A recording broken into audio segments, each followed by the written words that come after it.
Bismillahirrahmanirrahim. Assalamualaikum warahmatullahi wabarakatuh.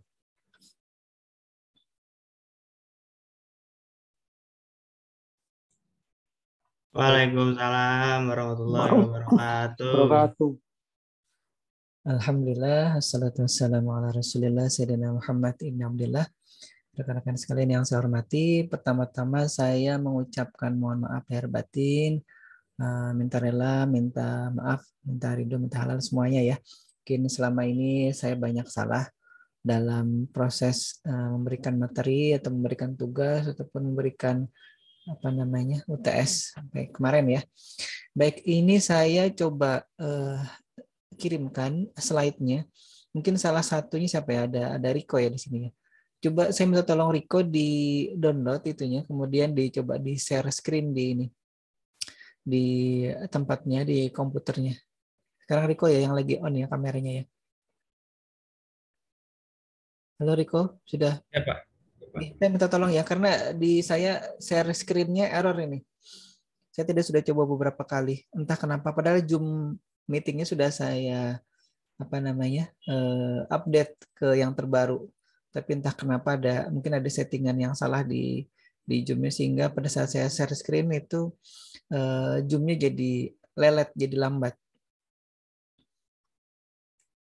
Ya, tolong di-download dulu kemudian dicoba share screen ya. Nanti sambil jalan saya nanti minta tolong Riko menjalankan slide-nya. Baik, hari ini ini sudah ya. Nah, ini dia. Saya minta tolong Riko ya. Ini ya Pak. Oke. Sekali-sekali jadi asisten dosen ya namanya Riko. Baik. Jadi sekali lagi saya minta maaf karena saya tidak bisa menjalankan ini secara langsung. Jadi saya minta tolong Riko. Kebetulan Riko yang standby tadi.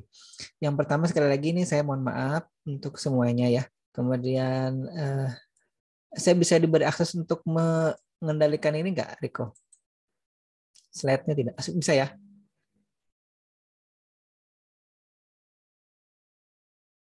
Mungkin ada settingan. Biar Pak. Sudah?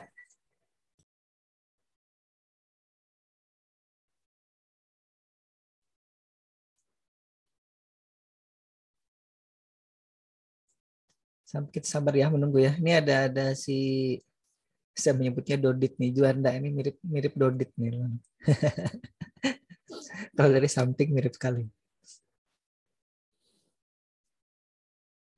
You can control, baik. Terima kasih Riko, sudah ada notifikasi saya bisa mengontrol sininya. Jadi saya tidak tergantung oleh Riko untuk memindah-mindah slide-nya.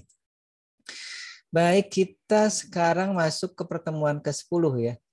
Jadi sudah banyak yang kita bahas di pertemuan-pertemuan sebelumnya. Kemudian karena tanggal 26 itu kemudian seterusnya itu kan tinggal 3 hari ya masuk masuk kuliahnya. Dan mulai tanggal 29 itu kan sudah mulai libur. Jadi saya tidak ingin membebani libur rekan-rekan sekalian dengan tugas dan juga UTS susulan. Akhirnya saya sampai hari ini pun belum memberikan linknya. Insya Allah nanti dalam minggu ini kita usahakan untuk link UTS susulan, kemudian link tugas tambahan penambah nilai UTS-nya, dan juga satu lagi link untuk tugas pengganti ketidakhadiran rekan-rekan sekalian. Mungkin ada, tidak semuanya, ada beberapa saja.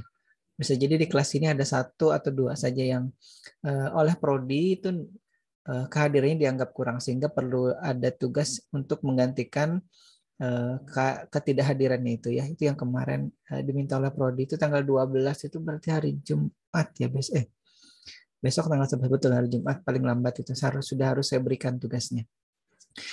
Baik, kita sudah masuk ke materi sensor dan aktuator ya. Sebenarnya di materi yang ke pertemuan ke-9 itu sebenarnya masih kurang penjelasannya, tapi nanti karena waktunya mungkin tidak cukup untuk saya menjelaskan ulang, saya mohon nanti bisa jadi itu menjadi tugas tambahan untuk rekan-rekan sekalian mempelajari slide-nya, kemudian juga hasil rekamannya. Saya juga mohon maaf itu telat kayaknya saya mempublikasikan ininya rekaman. Padahal sudah saya upload, tapi rupanya masih posisinya unlisted dan atau private itu, sehingga tidak bisa dilihat materi dari pertemuan ke-9 yang lalu ya.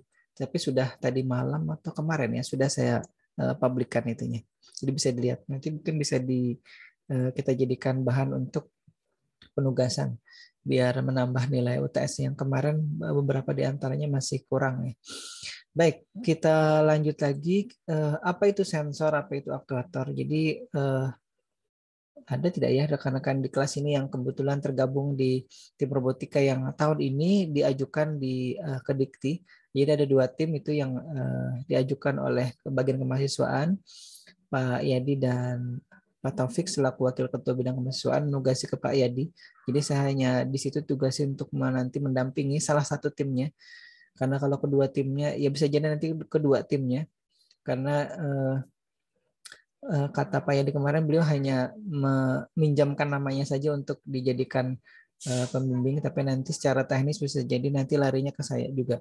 Dan memang sudah jadi langganan dari tahun 2006 sampai 2014 itu terakhir ya sebelum saya tugas belajar. Jadi 2014 bulan April atau Mei itu terakhir saya mendampingi tim robotika SIMIK Banjarbaru itu ke lomba tingkat regional di Lombok tahun itu ya, tahun 2014. Kemudian tahun 2017 juga sempat pada 2017 atau 2018 itu saya masih di Jogja. Jadi kebetulan tim robotika itu ke Jogja kemudian berlomba di situ. Saya mendampingi pada saat itu. Nah, kemudian kenapa itu saya bahas? Karena di robot itu banyak sekali nanti sensor dan aktuator yang digunakan. Nah, kita akan coba lihat nanti ya di sini. Bentar. Saya tidak bisa memajukan ininya, Riko. Bentar. Oh, bisa ya. Nah, oke. Jadi ini materi-materi sebelumnya saya kira sudah juga rekan-rekan sekalian ingat ya, terkait dengan mikrokontroler ini dari pertemuan 1 sampai pertemuan 7, kemudian pertemuan 8 UTS, kemudian pertemuan 9 itu pasca UTS, kita juga sudah bahas terkait dengan LCD, apa itu LCD, LCD yang menggunakan I2C modul, kemudian bagaimana menampilkan tulisan di LCD situ. Kenapa LCD itu dibahas? Karena LCD itu nanti yang banyak kita gunakan, terutama kalau yang membuat robot ataupun prototipe ataupun purwarupa ya, peralatan untuk keperluan skripsinya. Untuk nanti kita bisa mengetahui yang terjadi ataupun sedang dikerjakan oleh si mikrokontroler itu apa. Apakah dia sedang menerima masukan, apakah sedang kemudian mengeluarkan output ataupun waran tertentu ataupun yang lain ya. Jadi itu yang kemudian kita bisa lihat dari situ. Karena kalau misalkan kita sudah tidak menggunakan laptop lagi setelah diprogram gitu ya, laptopnya dilepas dari mikrokontrolernya atau dari Arduino modul dalam hal ini, maka kita tidak bisa lagi melihat aktivitas dari si mikrokontrolernya. Karena kalau misalkan kita menggunakan laptop itu kan masih ada namanya serial controller atau bukan serial controller, serial monitor. Nah, kalau sudah kita lepas USB koneksinya ke mikrokontrolernya, maka kita tidak tahu lagi yang sedang terjadi di mikrokontroler itu apa.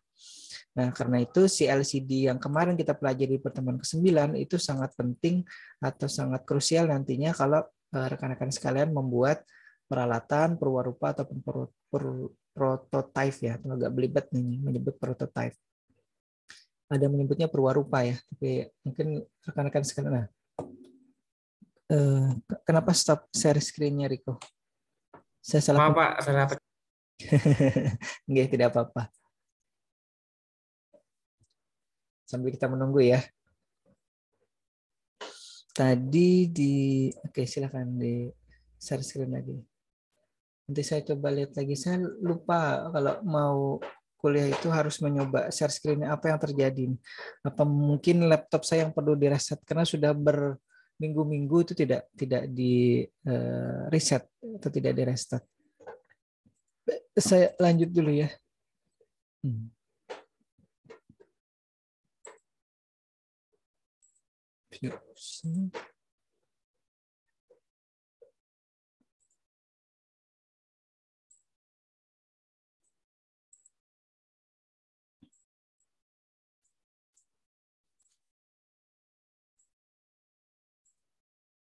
Sebentar ya, saya lanjut dulu. Nah, jadi banyak memang kawan-kawan di Civic Banjarbaru itu yang tertarik untuk kemudian menggunakan microcontroller ini dan membuat banyak peralatan ataupun prototipe tadi. Terakhir yang saya lihat di ruang mengajar itu, sekarang saya ada di rumah ini. Mungkin suara-suara semprotan air dari cucian mobil di sebelah saya ini bisa jadi terdengar rekan-rekan sekalian, ya, mohon maaf ya. Nah, kalau tadi saya kembali ke kawan-kawan yang penelitian ataupun skripsinya terkait dengan microcontroller ini di ruang mengajar itu di studio di kampus SIMIK di Sultan Adam. Itu saya lihat kemarin ada juga yang membuat keranjang belanja otomatis ya, bisa jadi itu bergerak. Nah, saya tidak mengamati dengan detail. Dulu itu seperti itu. Jadi kalau misalkan si Riko belanja di mana gitu ya, di supermarket, nanti keranjang belanjanya itu mengikuti Riko. Tidak perlu didorong, tidak perlu ditarik gitu ya. Jadi dia akan mengikuti kemanapun si Riko bergerak. Gitu. Tapi saya kurang tahu apakah sudah berhasil hal itu dikerjakan ataupun diprogram ke microcontrollernya dan ke prototipe yang dibuat itu secara keseluruhan, apakah belum, apakah masih proses itu. Dan satu lagi saya lihat kemarin itu alat untuk deteksi banjir kalau tidak salah ya. Itu juga sudah ada alatnya, tapi tidak tahu sejauh mana ininya karena itu bukan bimbingan saya. Kebetulan bimbingan Pak Boy dua-duanya. Nah, jadi memang tidak semuanya ke saya ya. Jadi karena ada batasan ini, ada batasan jumlah bimbingan yang diperbolehkan di setiap semesternya itu. Jadi ada aturan dikti yang membatasi itu sehingga kalau yang microcontroller dan robotika itu tidak semuanya ke saya, juga di-sharing ke rekan-rekan dosen yang lain.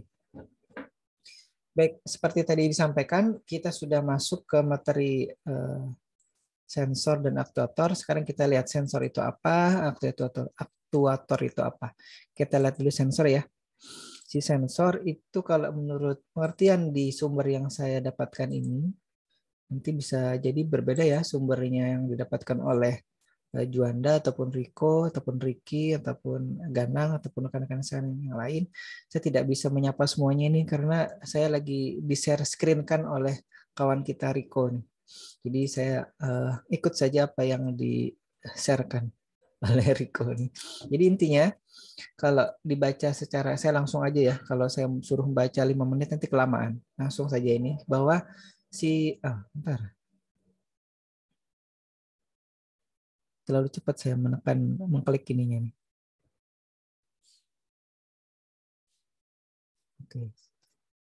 Jadi dia adalah perangkat atau peralatan yang digunakan untuk mendeteksi terjadinya perubahan secara elektrik ataupun secara fisik ataupun secara kuantitas yang kemudian dari perubahan itu dia akan produksi atau mengeluarkan sebuah output yang itu didasarkan dari perubahan tadi. Jadi misalkan ada perubahan elektrik itu misalkan perubahan arus listrik, ada perubahan tegangan listrik, ada perubahan kalau besaran itu ya misalkan dari benda itu dari besar jadi kecil, dari cair menjadi padat ataupun dari padat menjadi cair gitu ya, atau dari padat menjadi gas. Nah itu kemudian dideteksi, ada sensor-sensornya. Kemudian dari perubahan itu dia akan memproduksi output yang bisa mengindikasikan perubahan itu tadi. Jadi misalkan kalau perubahan arus listrik itu bisa jadi dikonversi menjadi tampilan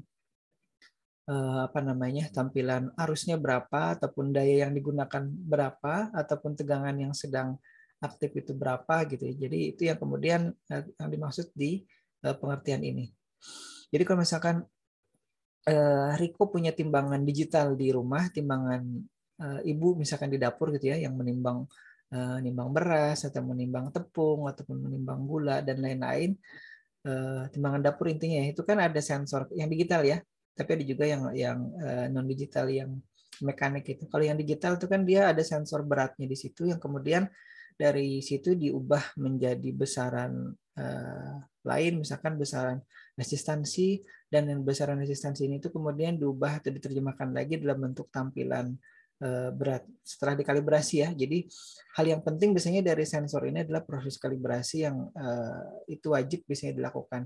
Jadi kalau misalkan kita ingin memakai timbangan untuk menimbang berat badan, maka harus dipastikan dulu kalau berat yang ditimbang itu 1 kilo, penunjukan dari timbangannya juga 1 kilo.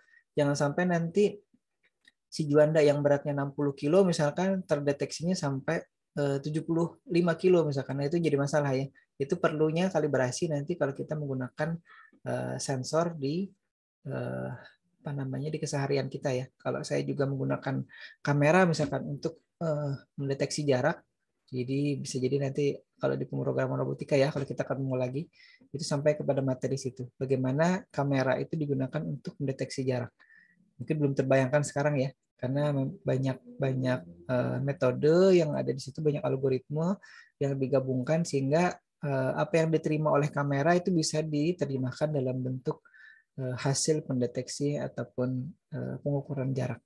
Nah, itu nanti ya kapan-kapan atau besok nanti kalau sudah ketemu lagi di mata kuliah yang berikutnya. Nah, jadi intinya pengertian dari si sensor itu kurang lebih seperti itu ya. Kita coba klik dulu.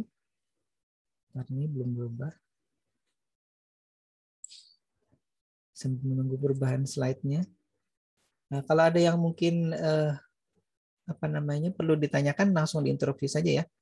Jadi jangan sampai menunggu nanti selesai dulu baru diinterupsi biar cepat. Jadi kita tidak terlalu banyak membahas yang lain, langsung fokus ke apa yang ingin ditanyakan. Bentar ya. Baik, si sensor itu banyak tipenya. Jadi mungkin ini sebagian saja yang kita sebutkan dan kita bahas. Masih banyak tipe sensor yang lain. Jadi intinya si sensor itu dibedakan tipenya berdasarkan atau diklasifikasikan berdasarkan kuantitasnya. Tadi ya, kalau misalkan dia suhu, nanti ada yang terkait dengan resistansi, impedansi, tegangan listrik, ataupun gelombang radio. Gelombang radio termasuk Bluetooth gitu ya, ataupun Wi-Fi gitu, ataupun gelombang radio yang lain. Coba kita lihat dulu ya tipe-tipenya. Ada yang sudah menggunakan sensor apapun ya, yang pernah mungkin? Juanda mungkin? Atau di kamarnya dipasangin sensor apa itu, sensor gerakan. Jadi kalau ada selain Juanda yang bergerak di kamar situ, itu bisa terdeteksi itu sebagai orang asing. Jadi kalau misalkan yang digunakan sensor gerak biasa itu Juanda bergerak pun akan terdeteksi. Nah kalau misalkan yang dulu kawan-kawan saya gunakan itu juga, atau dosen-dosen kami di waktu tugas belajar itu gunakan, ada beliau itu dosen yang lulusan dari Korea yang kemudian bisa mendeteksi barang bawaan seseorang. Jadi kalau misalkan barang itu tadinya dibawa oleh Juanda, kemudian dibawa oleh orang lain, dia bisa deteksi. Jadi hasil pengolahan citranya ya, pengolahan video terutama di situ.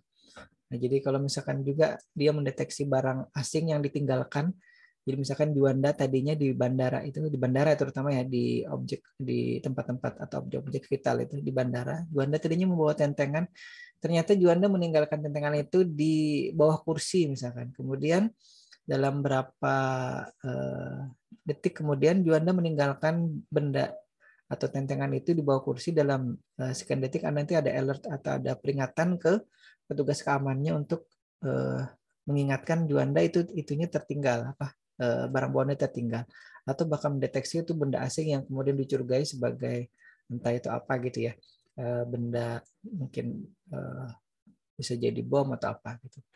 Nah kemudian kita lihat dulu yang pertama terkait dengan tipe sensor tadi. Saya tidak menuduh Juanda membawa bom ya Juanda ya, cuman itu kira-kira saja gitu. Betul aja contohnya si Juanda. Karena di sini ada juga si, kalau di sini nggak kelihatan.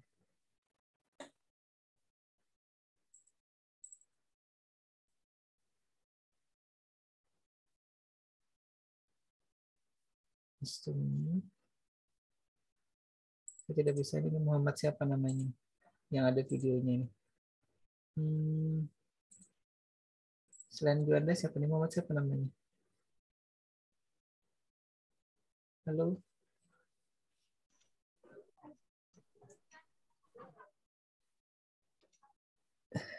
Iya. Siapa? Ya sudah terbuka mikrofonnya. Muhammad. Saya Pak. Ya, Muhammad siapa nah? Muhammad Abdul Razak. Abdul Razak. Razak ya, mohon maaf. Karena di saya tidak kelihatan secara jelas ininya tulisan namanya. Baik, kita lanjut lagi ya Razak dan kawan-kawan. Jadi sensor itu ada banyak tipenya. Jadi tadi sudah kita sebutkan beberapa di antaranya. Tadi seperti arus listrik, ya, kemudian perubahan radio atau magnetic sensor ini. Jadi termasuk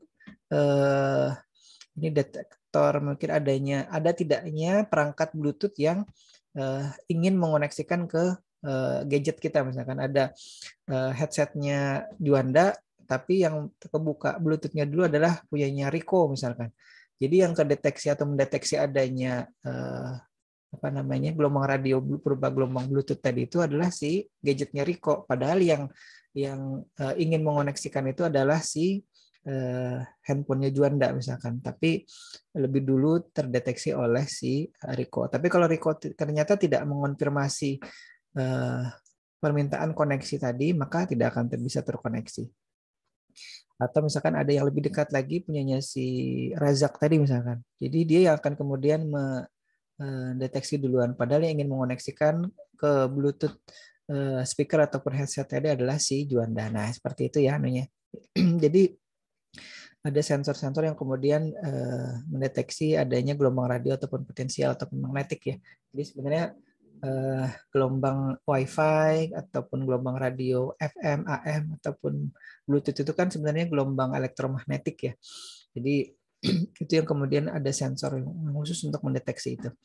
Kemudian ada sensor kelembapan. Mungkin ada yang pernah jalan-jalan di toko elektronika kemudian melihat ada jam digital yang di situ dilengkapi dengan sensor kelembapan dan juga sensor suhu ya. Biasanya tidak dipisah itu sensor kelembapan dan sensor suhu itu jadi satu biasanya ya. Tapi ada juga bisa jadi ada yang menjual sensor kelembapan itu sendiri.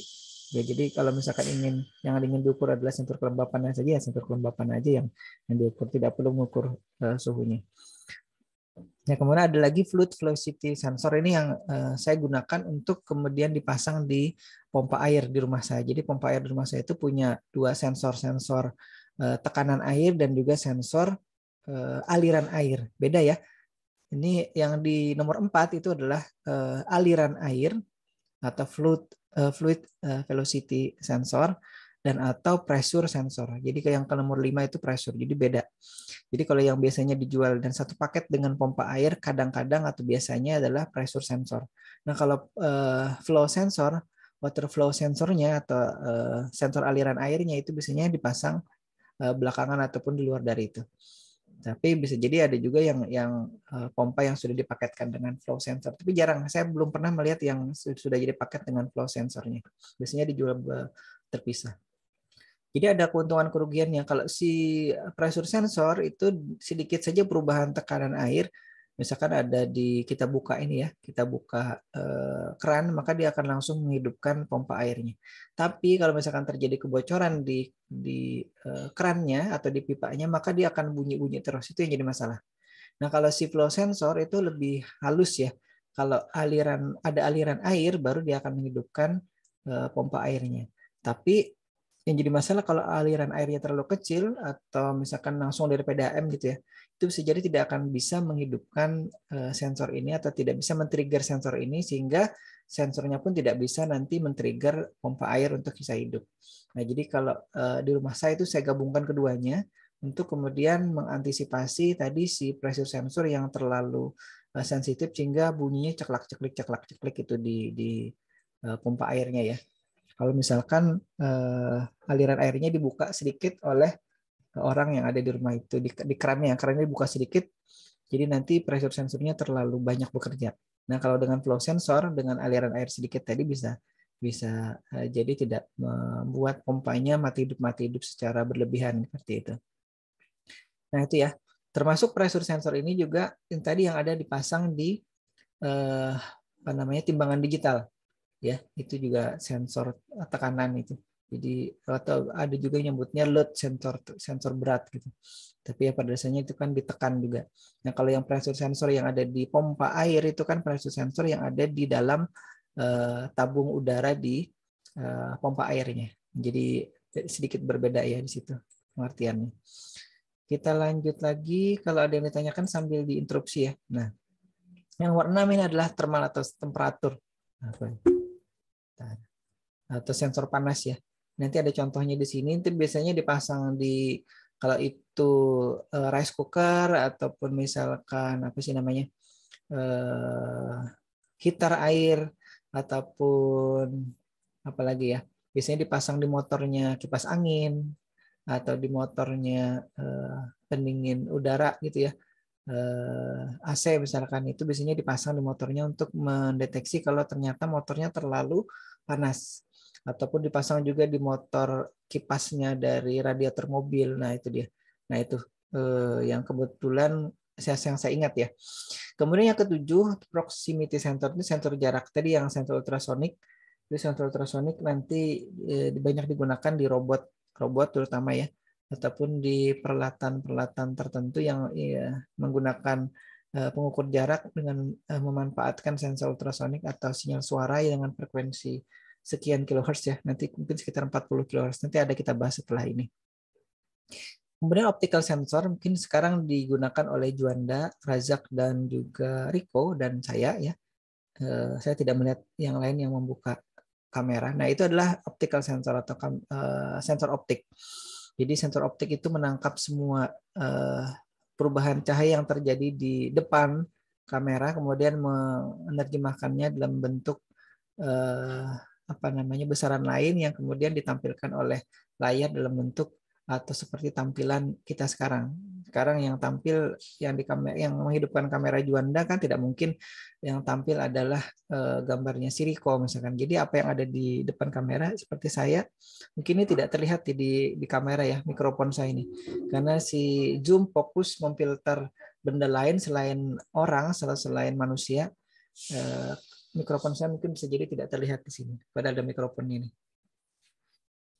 Nah, itu optical sensor. Kemudian position sensor itu yang mendeteksi posisi ya. Jadi kalau di bimbingan saya itu ada yang kemudian menggunakan sensor posisi ini untuk kemudian mendeteksi apakah ada orang di dalam toilet apakah tidak. Jadi dia sensor posisi di rank tertentu secara vertikal dan horizontal. Kemudian dari situ kemarin atau sebelumnya itu sudah terpublikasi kalau tidak salah. Dia akan bisa menghidupkan, mematikan lampu si toilet itu secara otomatis. Harapannya dengan secara otomatis tadi itu bisa menghemat kalau ada yang kebetulan kelupaan mematikan lampu toilet. Kadang-kadang lampu toilet itu kan hidup secara terus-menerus padahal orangnya tidak ada. Nah, dengan sensor posisi orang yang ada di situ tadi itu bisa jadi waktu itu bisa mengurangi beban listrik. Kalau misalkan satu toilet dia bisa mengurangi beban sekitar 40-50 ribu rupiah per bulannya. Bayangkan kalau misalkan ada 10 toilet itu kan bisa jadi kalau 40 ribu jadi 400 ribu. Bayangkan kalau misalkan di gedung lain yang toiletnya banyak gitu ya. Anggap saja di masjid gitu ya, masjid besar toiletnya ada 20 misalkan. Nah, itu bisa lebih banyak lagi biaya listrik yang bisa dihemat ya. Itu nanti bisa dilihat itu coba saja kata kuncinya toilet gitu di channel YouTube saya sudah ada ujian skripsinya. Cari aja ya di situ nanti lihat. Kemudian chemical sensor itu sensor terkait dengan kimia ya, bisa jadi perubahan gas atau deteksi gas tertentu, metan, karbon dioksida atau karbon oxide, kemudian LPG, mungkin gas yang lain juga, ataupun ini cairan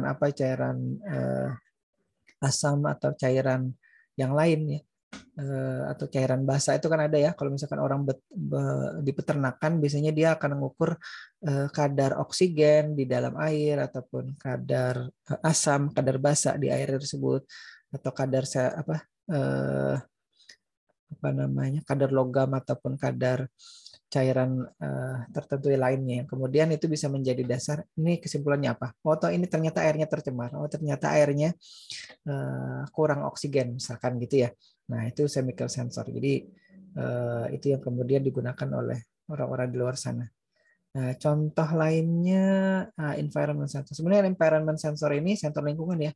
Ini cenderung merupakan gabungan dari beberapa sensor yang kemudian dijadikan sensor lingkungan. Misalkan di dalam rumah walet itu ada sensor suhunya, ada sensor kelembapannya, ada sensor cahayanya, misalkan ada sensor yang lain. Nah, itu kemudian digabung jadi sebuah sensor yang integrated yang jadi satu controller, jadi satu perangkat prototipe yang kita bisa sebut sebagai environment sensor. Nah, kalau magnetic switch sensor ini kalau tidak salah ada di mungkin contohnya mudah-mudahan tepat ya, di kompresor AC dari mobil misalkan itu ya. Jadi kalau kompresor AC mobil itu kan dia kan selalu berputar tuh, tapi tidak serta-merta menghidupkan kompresor untuk kemudian perangkat AC-nya hidup.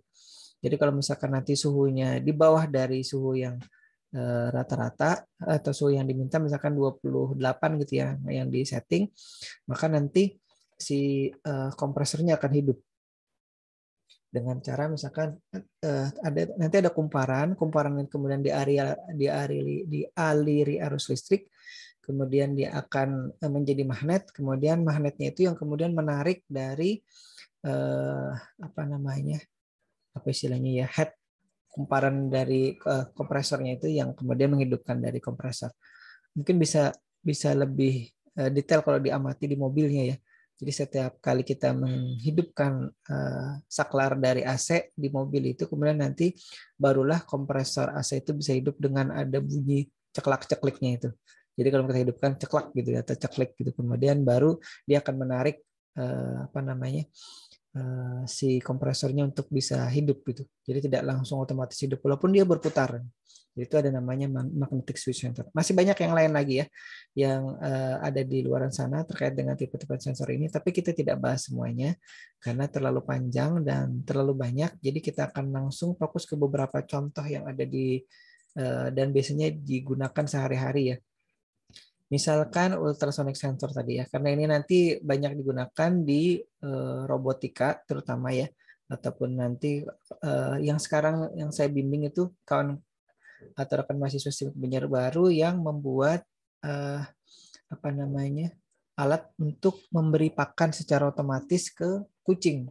Jadi dia bikin alatnya, bikin tabung pakannya, kemudian nanti dari tabung itu mengeluarkan sejumlah pakan kucingnya, kemudian nanti pakan itu diukur berapa beratnya, seberapa berat dia biasanya memberikan makan itu ke kucing, kemudian nanti diukur juga berapa banyak stok pakan yang ada di penampungnya. Nah, seperti itu.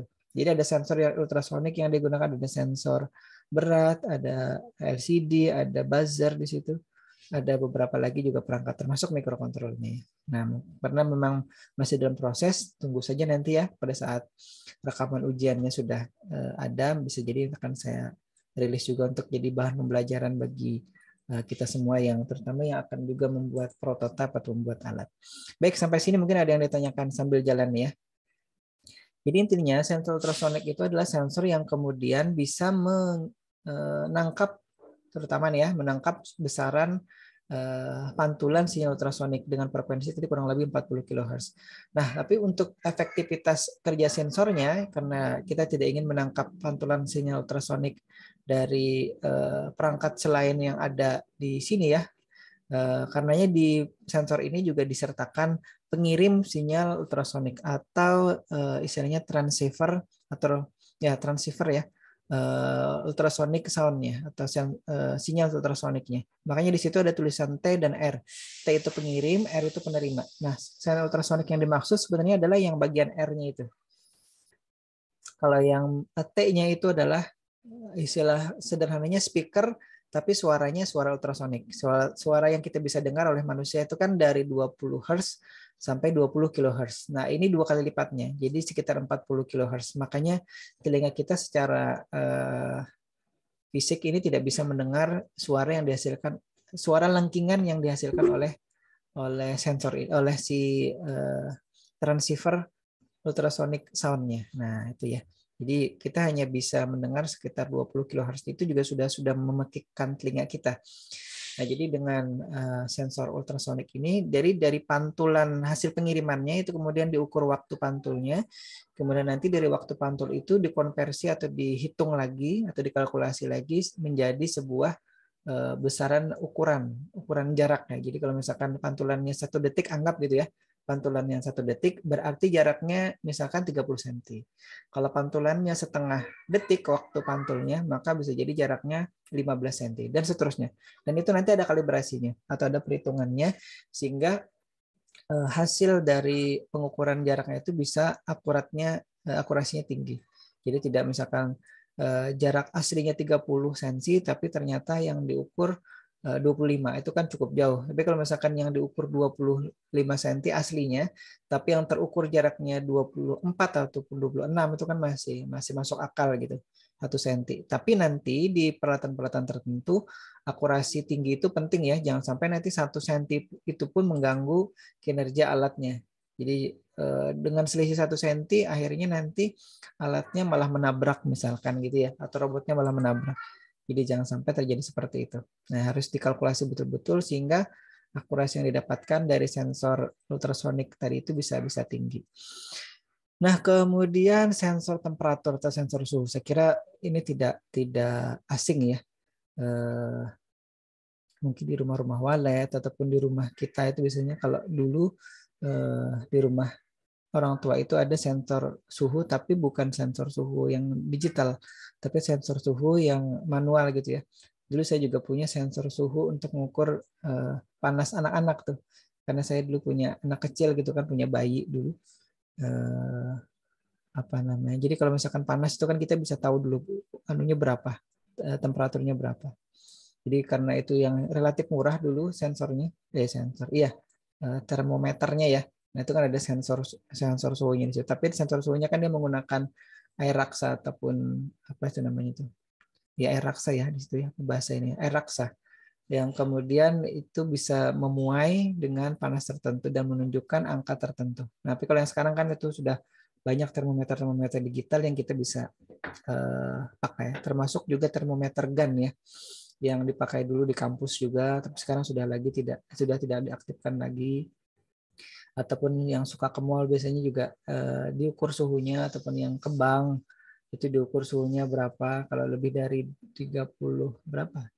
Dari 32 34 gitu ya, itu dianggap sudah terlalu panas badannya, suruh pulang besok lagi balik atau 2 hari lagi balik. Nah, itu sensor suhu ya. Saya kira kadang-kadang sekarang sudah banyak menemukan itu.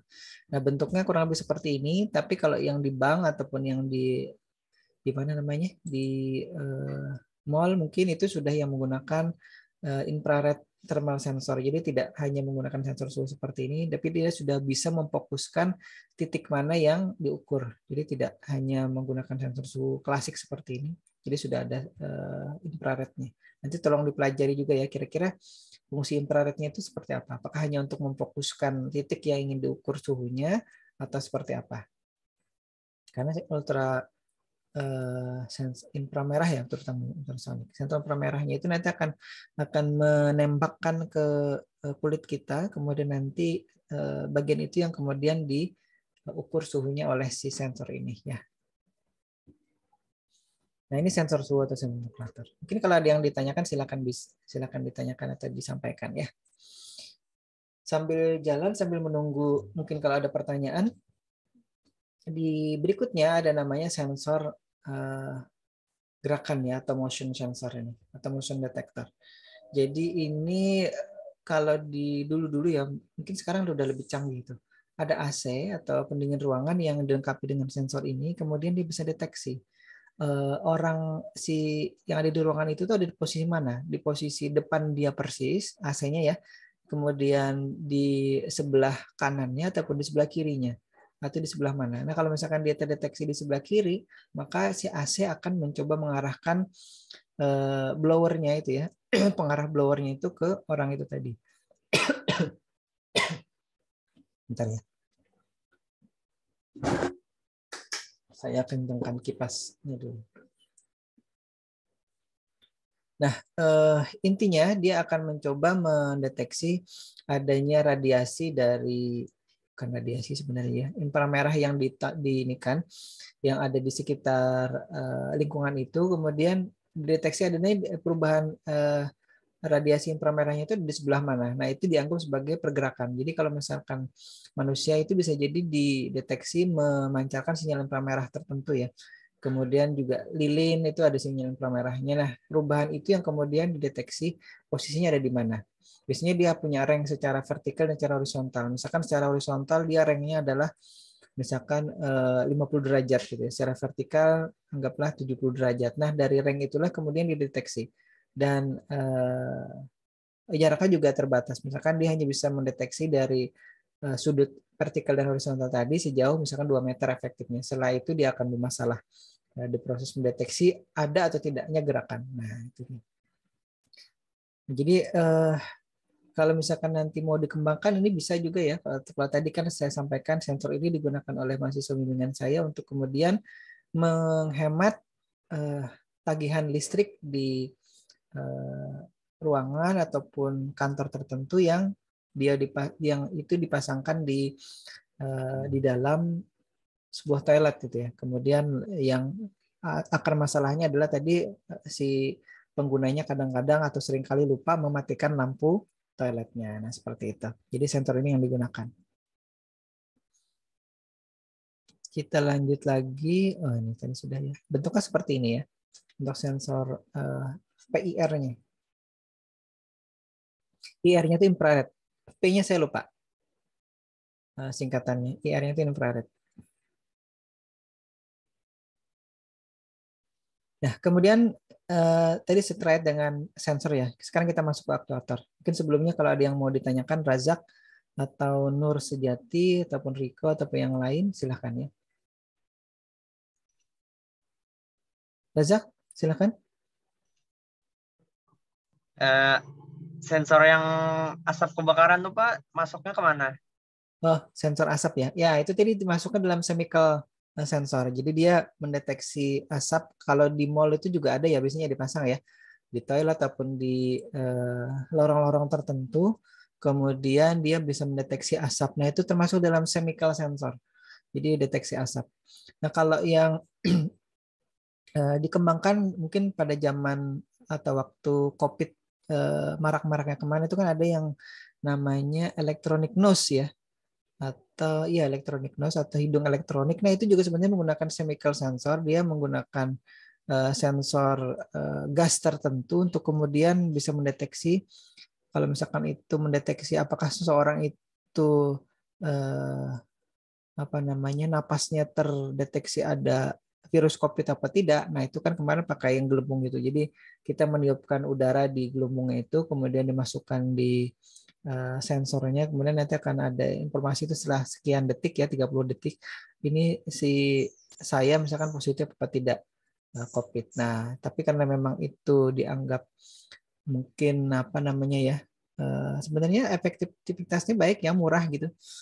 Saya tidak tahu juga ya alasannya kenapa itu tidak digunakan, banyak digunakan maksudnya dalam syarat penerbangan sebelum-sebelumnya. Tapi syarat penerbangan sekarang kan sudah lebih ringan. Cukup vaksin 2 kali sudah bisa terbang tanpa harus menunjukkan apa namanya hasil tes swab ataupun PCR. Nah itu dia jawabannya jadi panjang nih. Pajak ya, termasuk dalam chemical sensor. Ada lagi yang lain? Siapa lagi ada yang ada di sini? Saya geser dulu. Ada Juanda, ada Vina, ada Rido. Rido. Halo Rido. Oh, itu sudah apa namanya geleng-geleng si Juanda. Andi? Nurul? Ya, yang respon nih baru 3 nih ya, yang lainnya voice assistant. Nah, ada yang bertanya, ya Bahrul Ilmi. Nah, Google Voice Assistant itu sensor suara. Ya. Jadi sebenarnya dia menggunakan mikrofon ya. Mikrofon kita itu sebenarnya termasuk sensor suara. Jadi mendeteksi adanya perubahan gelombang suara dengan frekuensi tertentu kemudian diterjemahkan. Jadi Google Voice Assistant dia kan menerjemah itu namanya voice to text. Setelah voice to text baru di terjemahkan lagi atau di forward lagi ke AI-nya. AI-nya kemudian akan melakukan misalkan itu berupa perintah matikan handphone atau hidupkan lampu ataupun misalkan mencari kata tadi yang disebutkan gitu ya. Ini anak saya biasanya kalau pakai YouTube Kit itu dia pakai itu Google asistennya kemudian dia sebut misalkan apa ya kata kuncinya ya baby bus misalkan gitu ya atau misalkan apa lagi color learning misalkan. Nah, itu. Jadi jawabannya Google Voice Assistant itu menggunakan sensor suara yang sensor suaranya adalah mikrofon di gadget kita. Atau misalkan itu di laptop berarti mikrofon sensor mikrofon atau sensor suara berupa mikrofon yang ada di laptop ya. Itu ya tadi ya. Ada lagi kira-kira? Ya, terima kasih ya sudah bertanya. Kita lanjut dulu ya. Mungkin sambil jalan, sambil kita nanti. Oke, ada lagi. Sensor, ini sensor ya sebentar nih si RV ya. Yang ditanyakan RV yang ada di mobil ataupun atau di mananya? Yang biasa ngambil karcis tiket parkirannya Oh, baru ngebuka palangnya, Pak. oke. Seperti itu, Pak. Itu namanya sebenarnya yang digunakan adalah proximity sensor menggunakan inframerah. Jadi maksudnya kita tidak perlu menekan tombol lagi, cukup mendekatkan tangan seperti ini ya Arfi ya. Nanti si palangnya kebuka, bentar, si tiketnya keluar dulu, baru palangnya kebuka, gitu kan ya. Tidak boleh palang dulu kebuka baru tiket, karena nanti orangnya keburu lewat, tiketnya malah lupa diambil. Ya, jadi itu adalah proximity sensor. Seperti kalau di kampus kita sebelumnya ya, sebelum rusak, itu digunakan untuk alat cuci tangan otomatis. Nah, jadi kalau misalkan kita sudah mendekati keran luaran airnya itu, nanti proximity sensornya akan mendeteksi. Oh, ternyata ada tangan atau ada benda yang mendekati kerannya, kemudian dia akan menghidupkan pompa, kemudian nanti pompa memompa air, airnya keluar. Setelah kita selesai cuci tangan gitu ya, kemudian nanti kita jauhkan tangan kita dari situ, kemudian dia akan mematikan pompanya untuk juga menghentikan aliran airnya. Jadi tadi yang dimaksud di situ adalah proximity sensor, non ultrasonic, tapi proximity sensor yang menggunakan inframerah. Nah, jadi banyak ininya, banyak macamnya. Jadi inframerah bisa digunakan untuk macam-macam. Dulu waktu saya mengajar embedded system dan atau robotika juga, itu proximity sensor yang menggunakan inframerah digunakan untuk deteksi garis. Jadi ada robot yang mendeteksi garis. Nah, kalau sekarang zamannya COVID, proximity sensor itu digunakan untuk ini tadi.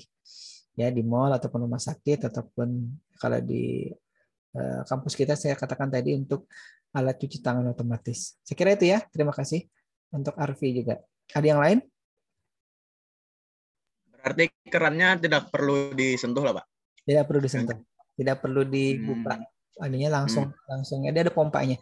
Sebenarnya pompa yang digunakan adalah pompa galon. Jadi pompa galon yang dimodifikasi, kemudian ada penampung airnya, ada apa sih namanya jerigen di bawahnya itu, kemudian ada selangnya ke bawah, kemudian nanti itu sudah banyak, sebenarnya dijual di pasaran juga banyak itu. Kalau di Stimik Banjarbaru kemarin memberikan itu secara cuma-cuma ke beberapa instansi, ada yang ke sekolah-sekolah, ada ke kantor-kantor, secara gratis itu untuk promosi kampus juga, bahwa ini kampus Stimik Banjarbaru membuat alat cuci tangan otomatis. Cuman yang jadi masalah itu kalau tidak dirawat, karena dia kan menggunakan apa namanya baterai yang harus dicas. Jadi kalau misalkan sekian hari harus dicas ininya baterainya. Kalau tidak ada yang merawat, biasanya casnya habis, baterainya itu tidak bisa digunakan. Airnya juga harus dijaga. Termasuk juga penampungan air hasil mencuci tangannya. Jadi itu yang harus diperhatikan. Nah, kalau itu tidak ada yang merawat, di kampus ada 2 yang menganggur karena rusak. Nah, yang paling sering rusak juga kata Pak Boy kemarin itu adalah sensor proximity-nya. Nah, jadi itu ya jawabannya. Ada lagi yang lain? Kalau tidak kita lanjut dulu ya. Waktu kita terbatas kurang lebih sekitar 12-an menit lagi. Nah, tadi kita sudah berbicara tentang sensor, kita sekarang masuk ke aktuator. Jadi tadi sudah banyak yang ngerespon juga, saya senang kalau ada yang ngerespon, bertanya walaupun lewat chat gitu ya.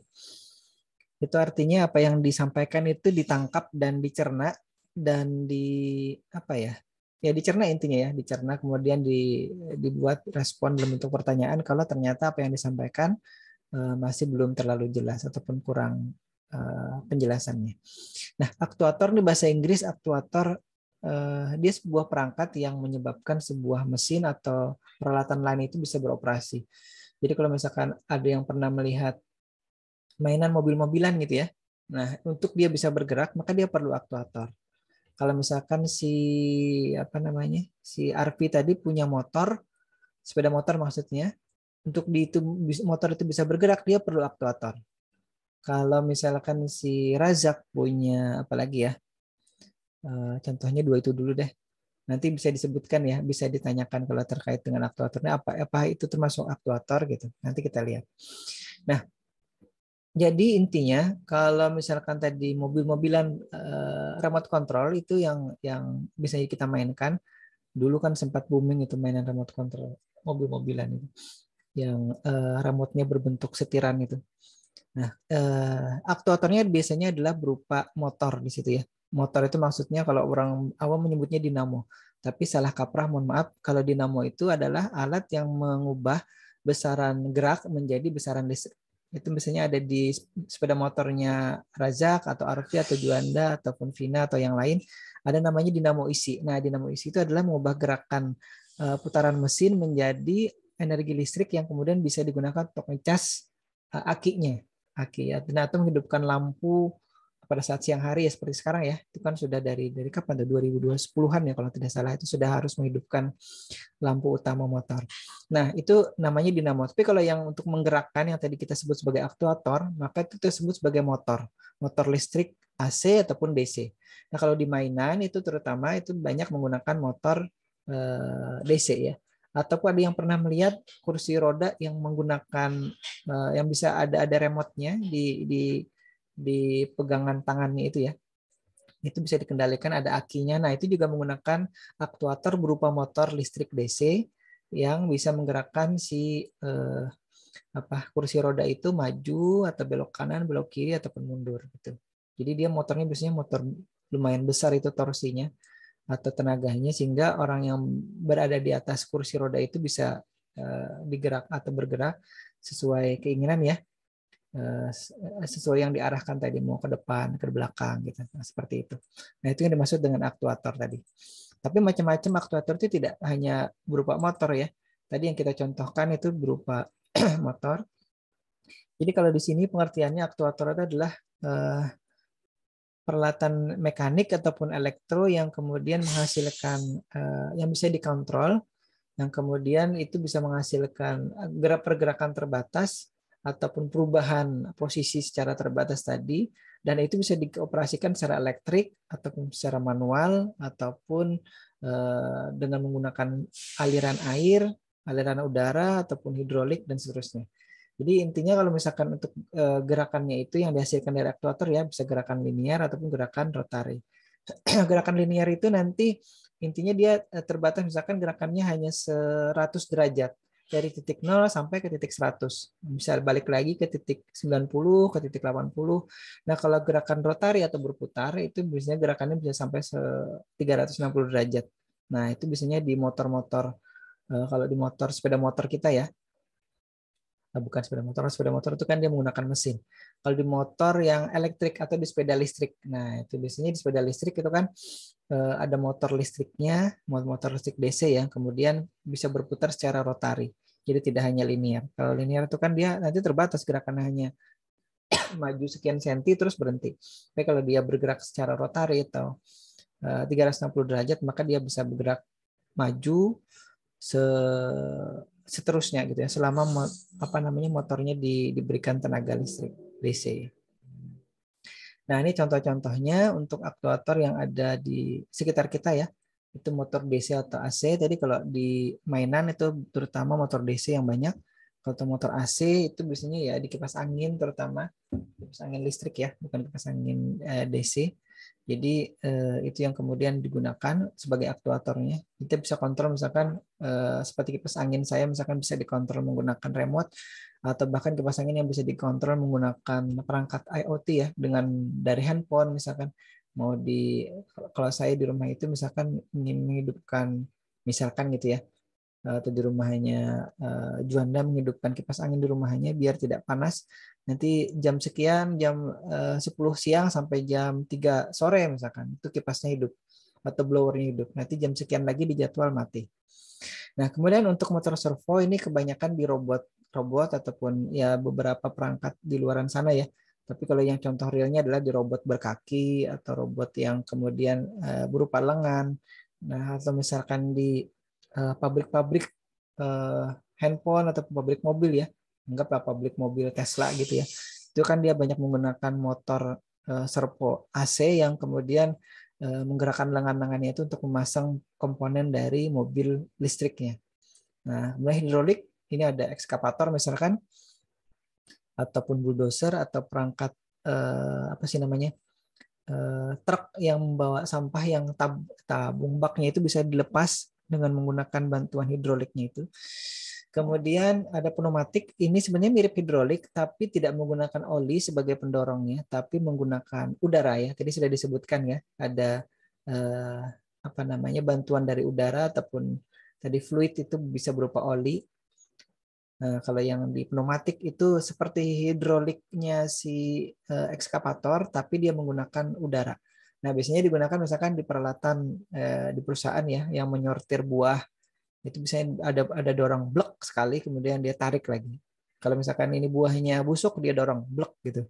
Kalau misalkan di itu berupa kaleng ya, oh ini kalengnya cacat misalkan, dia akan hidup, kemudian akan dorong blek sekali.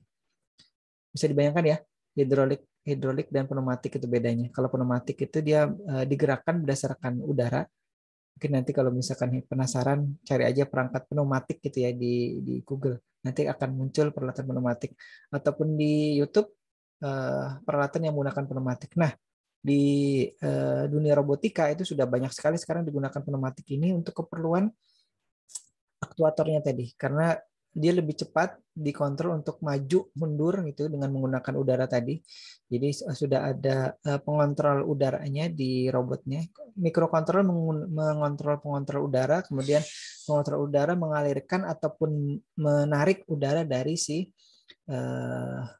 pneumatik aktuatornya tadi. Nah, seperti banyak lagi contoh-contoh yang lain ya untuk aktuator ini. Mungkin kalau ada yang mau ditanyakan silahkan ditanyakan nantinya. Sambil jalan sebentar, sudah selesai belum? Oke, sudah selesai. Silakan kalau ada yang mau ditanyakan dulu sampai sini.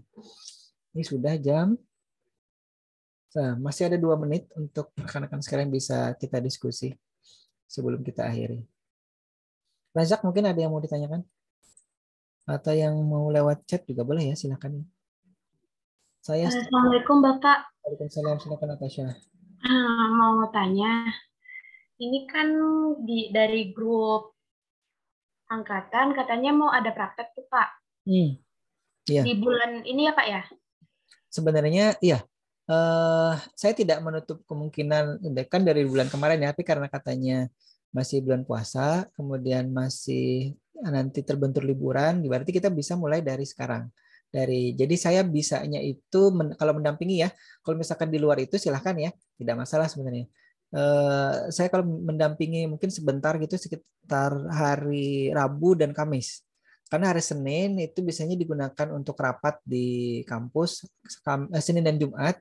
Kalau Selasa saya mengajar seperti ini biasanya, jadi agak repot kalau saya harus mendampingi. Misalkan ada yang nanti datang, karena kan mengajarkan sampai siang seperti ini.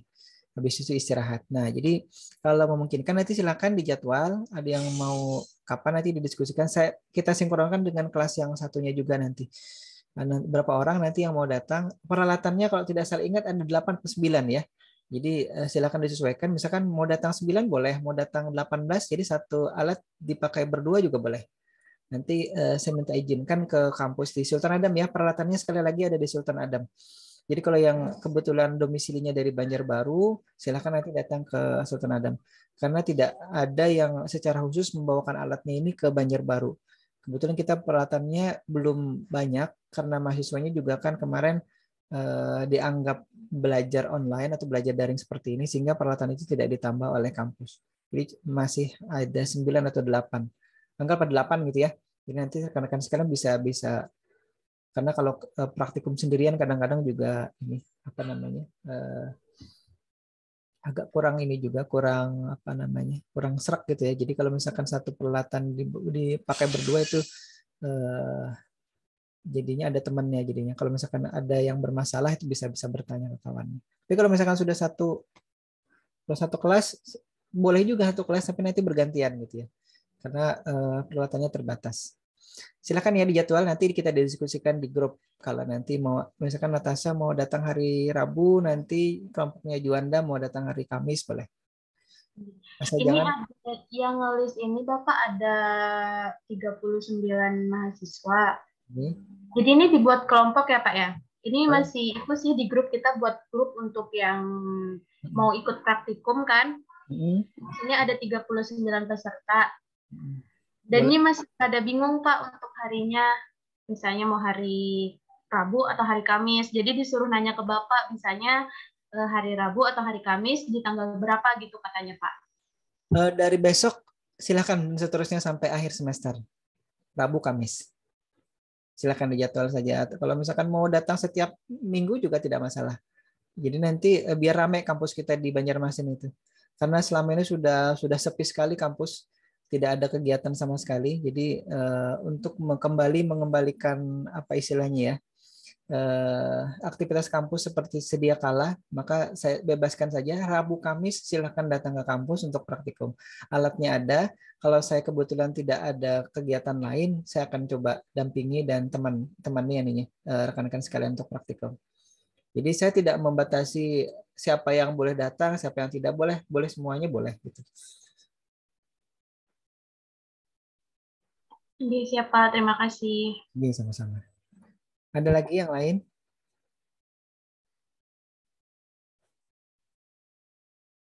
Cukup ya, saya kira ya. Baik, kalau tidak ada berarti saya cukupkan dulu. Nanti sambil ditunggu link untuk yang tadi sekali lagi tambahan tugas untuk UTS-nya, kemudian satu lagi link untuk UTS susulan, satu lagi link untuk yang melengkapi ketidakhadiran yang diminta oleh Prodi. Jadi sambil ditunggu itu, sambil susun juga siapa nanti yang datang hari Rabu, siapa yang datang hari Kamis, silakan. Kalau mau datang semuanya juga tidak dibatasi ya, boleh saja. Biar kampus kita kembali ini. Tapi nanti saya diberitahu Pak, kami sudah akan datang jam sekian gitu ya. Ya jadi jamnya STIMIK itu kan operasional dari jam 8 sampai jam 14. Jadi di jam-jam itu biasanya dosennya ada atau standby itu. Kalau tidak ada kegiatan lain ya, kecuali mungkin ada tugas luar. Baik, saya kira itu. Terima kasih untuk responnya yang baik sekali hari ini. Mudah-mudahan ini bisa berlanjut lagi di pertemuan-pertemuan berikutnya. Kita tunggu respon serupa dan lebih ramai lagi, biar diskusi ini tidak hanya terbatas ke saya, Juanda, Arfi, dan Rajak, atau tadi Natasha, ataupun yang sebagian yang lain ya. Jadi bisa juga yang lain yang kebetulan belum pernah sama sekali membuka kameranya silahkan dibuka, atau yang kebetulan belum pernah membuka mikrofonnya sama sekali silahkan dibuka. Minimal lewat chat seperti tadi ya kawan kita yang bertanya lewat chat ataupun merespon lewat chatnya. Baik, sekali lagi mohon maaf atau kalau ada kesalahan kata ataupun dalam penyampaian materinya. Terima kasih dan semoga kita disehatkan badan, dipanjangkan umur, dan diberikan kesempatan untuk bertemu lagi di pertemuan-pertemuan berikutnya dan juga praktikum di hari Rabu Kamis di kampus. Saya sekali lagi mengucapkan wabillahi taufiq wal hidayah. Assalamualaikum warahmatullahi wabarakatuh. Waalaikumsalam warahmatullahi wabarakatuh. Iya.